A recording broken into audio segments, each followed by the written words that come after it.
अस्सलाम वालेकुम। रूही किचन में खुशामदीद। जी हाँ, देखें आज रूही किचन में क्या बन रहा है। जी हाँ, आज रूही किचन में हम बना रहे हैं डो। जी हाँ, डो पराठे की, चपाती की। देखते हैं कैसे बनती है। देखिए कि डो कितनी सॉफ्ट है। 99.9% लोग इतना अच्छी डो नहीं बना सकते। तो देखते हैं कैसे डो अच्छी बनती है।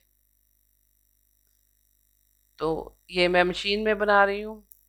जो लोग मशीन में नहीं बना सकते वो इसी इसी तरह ही हाथ से गूंद सकते हैं। लेकिन हाथ से गूंदने के लिए ये है कि पहले आप आटे को भिगो दें। तकरीबन 15 मिनट के लिए आपने आटे को भिगोया है। उसमें थोड़ा पानी डाल के थोड़ा सा नरम करके उसको छोड़ दें।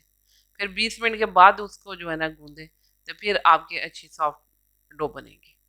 लेकिन मशीन में देखते हैं कि कैसे बनती है। तो इस तरह मैंने इसमें आटा डाला है। आप इसमें अगर नमक जो इस्तेमाल करते हैं चपातियों में, पराठे में, तो आप नमक भी डाल सकते हैं। मैं इसमें नमक नहीं डाल रही, नमक के बगैर ही बना रही हूँ। तो इस तरह ये तकरीबन 3 मिनट लगते हैं इसमें। मैंने इस तरह आटा डाला है और ऊपर से इस तरह पानी डालना शुरू किया। मैंने कोई पैमाइश आटे की नहीं की, ना पानी की कर रही हूँ। मैं आपको बता रही हूँ कि मशीन में जो है ना वो किस तरह अंदाज़ा करके आप किस तरह अच्छी डो बना सकते हैं। तो इस तरह आप नीचे देखते जाए कि डो किस तरह नज़र आ रही है। जब थोड़ी सी वो वाटरी होने लगे तो उस वक़्त आप उसमें पानी डालना ऊपर से छोड़ दें। फिर इस तरह ऊपर थोड़ी देर देखें। अगर तो वो साइडों से बहुत अच्छी उतर रही है तो ठीक है, नहीं है तो फिर आप इस तरह खोल के उसको देखें।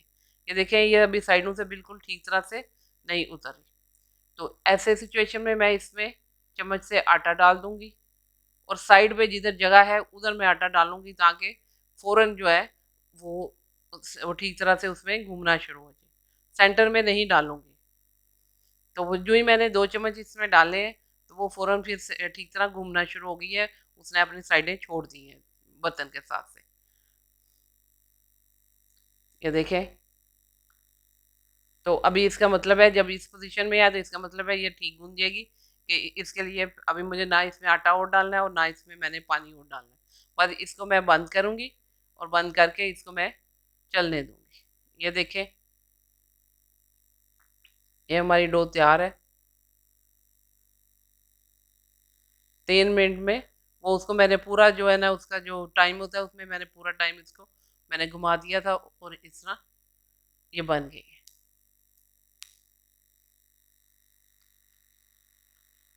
अभी इसको बर्तन में निकालना है। ये देखिए कितनी अच्छी उसमें यही आटे की अच्छी नरम और सॉफ्ट आटे की यही पहचान होती है कि वो जो है ऐसे अगर आप पकड़े तो वो दूर तक खींचता चला जाता है। ये भी गंदम का आटा है, ये दूसरा वो जो थैले वाला आटा है वो नहीं है। ये देखिए, इस तरह का आटा गूंदा हुआ हो तो इसकी अच्छी चपाती और अच्छा पराठा बनता है। अगर आप हाथ से भी गूंद रहे हैं तो जब इस पोजीशन में आटा आ जाए तो फिर आप समझें कि आटा ठीक गूंद गया है और इसकी सॉफ्ट चपाती बनेगी। ये देखिए, एकदम बर्तन जो है उसने आटे ने छोड़ दिया है। इसका मतलब है मशीन में अच्छा आटा गूंद गया है। अगर वो उसके साथ चिपका रहे तो फिर इसका मतलब है वो आटा ठीक नहीं गूंदा। उसमें आप जो है वो थोड़ा सा और आटा डाल के उसको ठीक करेंगे। ये देखिए, माशाल्लाह कितना अच्छा सॉफ्ट गूंद गया है। इसकी हम इस तरह पेड़े बना के मैं आपको बता रही हूँ कि किस तरह।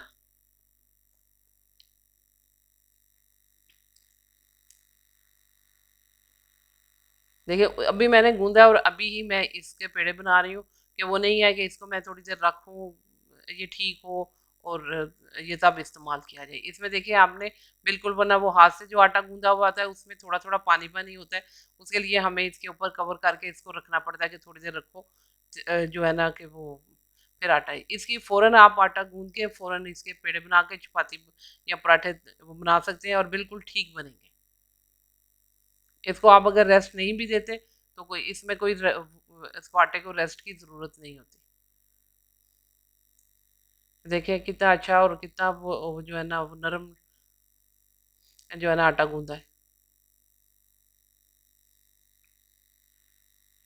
देखिए कितना अच्छा ऐसे दूर तक इस तरह आप जो है ना खींचेंगे और ये इस तरह उतर जाता है।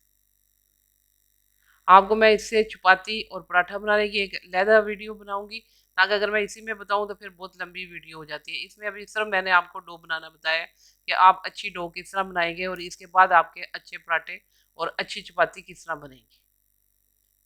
तो आप मेरे चैनल को सब्सक्राइब करें, लाइक करें, अच्छे अच्छे कमेंट्स लिखें। अगर कुछ समझ नहीं आती तो आप ज़रूर पूछें। कुछ सजेशन मुझे देना चाहते हैं तो ज़रूर मुझे आप सजेशन भी दे सकते हैं। ठीक है, तो अपना ख्याल रखिएगा। अल्लाह हाफिज़। थैंक